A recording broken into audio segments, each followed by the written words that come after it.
ஒரு பொருள் கீழே விழுவது இயற்கை என்று நாம் நினைக்கிறோம். ஆனால் அந்த இயற்கைக்கு பின் உள்ள உண்மை என்ன என்று சிந்திக்கிறோமா? ஒருவர் சிந்தித்தார். அதன் மூலம்தான் புவியின் ஈர்ப்பு சக்தி பற்றி உலகம் தெரிந்து கொண்டது. அந்த மாபெரும் கண்டுபிடிப்பை செய்தவர் இங்கிலாந்து தேசம் உலகுக்கு தந்த தன்னிகரற்ற விஞ்ஞானி சர் ஐசக் நியூட்டன்.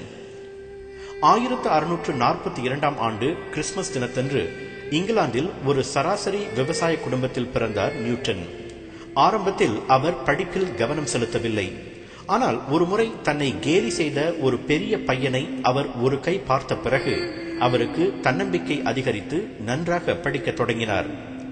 சிறு வயதிலிருந்தே அவருக்கு அறிவியலில் அலாதி ஆசை. தண்ணீரிலும் வேலை செய்யும் கடிகாரத்தை அவர் சிறு வயதிலேயே உருவாக்கினார். அவருக்கு 14 வயதான போது குடும்ப ஏழ்மை காரணமாக பள்ளியை கைவிட வேண்டிய நிலை ஏற்பட்டது. நியூட்டனின் கல்வி ஆசையை அறிந்து கொண்ட அவரது மாமா சிறிது காலத்தில் அவரை புகழ்பெற்ற கேம்பிரிட்ஜ் பல்கலைக்கழகத்தின் ட்ரினிட்டி கல்லூரியில் சேர்த்தார். மிகச் சிறப்பாக கற்றுத் தேர்ந்து 1665 ஆண்டு இளங்கலை பட்டப்படிப்பை முடித்தார் நியூட்டன். அவரது பல்கலைக்கழக நாட்கள் பற்றி குறிப்புகள் அவ்வளவாக இல்லை. ஆனால் அவர் பட்டம் பெற்ற 2 ஆண்டுகளில் அவரது அறிவியல் மூளை அபரிவிதமாக செயல்பட தொடங்கியது. நவீன கணிதத்தில் பல்வேறு கூறுகளை அவர் கண்டுபிடித்தார். பைனாமியல் தியரம், இன்டிகிரல் கால்குலஸ் போன்ற நவீன கணிதத்தின் பிரிவுகள் அவர் கண்டுபிடித்ததுதான். வளைந்த பொருட்களின் பரப்பையும் கெட்டியான பொருட்களின் கொள் அளவையும் கண்டுபிடிக்கும் முறைகள் அவர் வகுத்து தந்தவைதான். ஒருமுறை அவர் தனது வூல்ஸ்டாப் தோட்டத்தில் நடந்து கொண்டிருந்த போது ஓர் ஆப்பிள் பழம் மரத்திலிருந்து விழுவதை பார்த்தார். நியூட்டனுக்கு முன் தோன்றி மறைந்த மானிடர் அனைவரும் தங்கள் காலகட்டத்தில் பார்த்திருக்கக்கூடிய ஒரு காட்சிதான் அது. ஆனால் அதனை இயற்கை என்று எண்ணி விட்டுவிடாமல் அதை பற்றி சிந்தித்தார். ஏதோ ஒரு கண்ணுக்கு தெரியாத சக்திதான் ஆப்பிள் பழத்தை புவியை நோக்கி விழச் செய்கிறது என்று ஊகித்தார் நியூட்டன். அவர் நினைத்தது சரிதான். உலகில் புவி ஈர்ப்பு என்ற சக்தி இருப்பதால் தான் எல்லா பொருள்களும் கீழே விழுகின்றன, நாமும் மிதக்காமல் நடக்கிறோம் என்பது இப்போது நாம் அறிந்த உண்மை.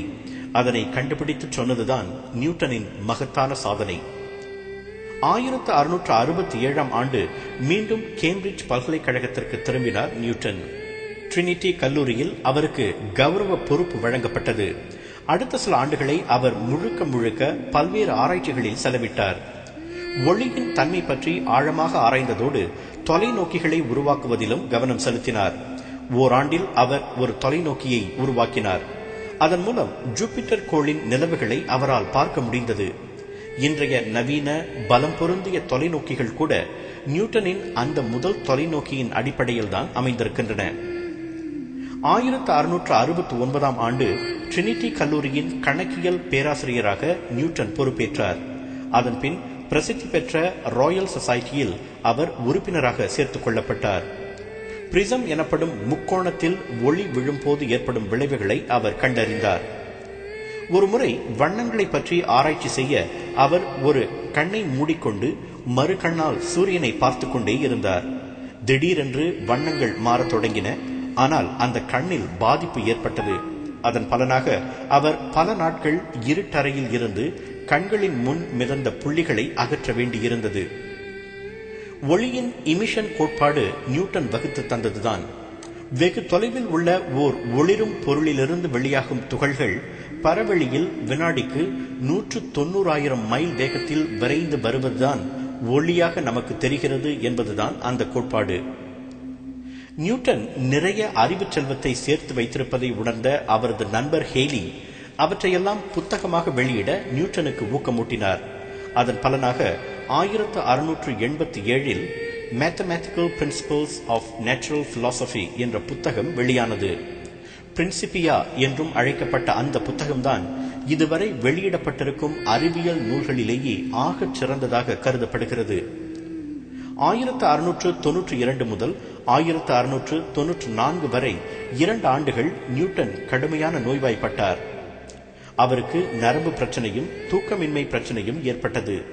அவருக்கு புத்தி பேதலித்து விட்டதாக வதந்திகள் பரவின. ஆனால் பின்னர் நன்கு குணமடைந்து மீண்டும் பல்கலைக்கழக பணிகளை பார்க்க தொடங்கினார்.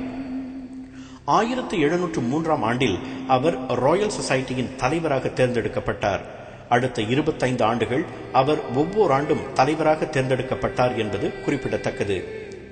1705ஆம் ஆண்டு இங்கிலாந்தின் ஆன் ராணி கேம்பிரிட்ஜ் பல்கலைக்கழகத்திற்கு வருகை மேற்கொண்ட போது நியூட்டனுக்கு சர் பட்டம் வழங்கி சிறப்பித்தார்.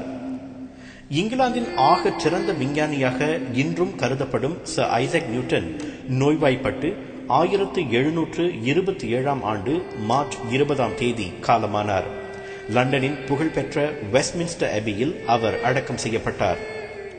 நியூட்டனுக்கு பலர் அஞ்சலி செலுத்தினாலும் போப் எழுதிய அஞ்சலி மிக ஆழமானது. இயற்கையும் அதன் விதிகளும் இருளில் கிடந்தன. கடவுள் நியூட்டன் பிறக்கட்டும் என்றார், ஒளி பிறந்தது. இந்த வாசகம் நியூட்டன் பிறந்த அறையில் இன்றும் பொறிக்கப்பட்டிருக்கிறது. நியூட்டன் பிறவியிலேயே ஒரு மேதை. அதனால்தான் அவரால் இயற்கையின் விதிகளை கண்டறிந்து சொல்ல முடிந்தது, இரவா புகழும் பெற முடிந்தது என்று நீங்கள் நினைக்கலாம். அது ஓரளவுக்கு உண்மைதான். ஆனால் அந்த பிறவி மேதைக்கு கூட தன்னம்பிக்கையும் விடாமுயற்சியும் தான் தூண்களாக இருந்தன. அவருடைய கோட்பாடுகள் வன்மையாக எதிர்க்கப்பட்ட போதெல்லாம் அவர் மனம் தளர்ந்து விடவில்லை. உங்களுக்கும் தன்னம்பிக்கை, விடாமுயற்சி ஆகிய இரண்டும் தூண்களாக இருந்தால் நிச்சயம் அந்த வானம் வசப்படும்.